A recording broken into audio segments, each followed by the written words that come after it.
সেই যে দিতে হয় সেইটা ইয়ে আনতে যেতে টাকা আনতে যেতে হয় কার নাম সেদিন আবার হ্যাঁ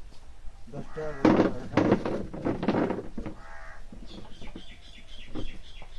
তোমার কত সাথে যায়নি তা সে 50 টাকা হাজার ফেরা লোক মনে ধানটা ঝাড়িয়েছে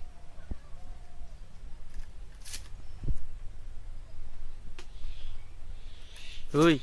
পেট প্রচুর গুলগুল করছে বলে না হ্যাঁ নাহলে না ভাইদের গেলে আখ পাবো না নাহলে দই খাইতে যেতে হয় এটা কোনটা যা ওই যে সাগরে হ্যাঁ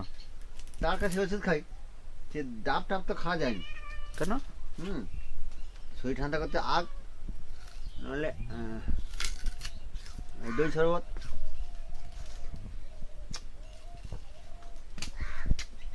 বাবু আছে তো না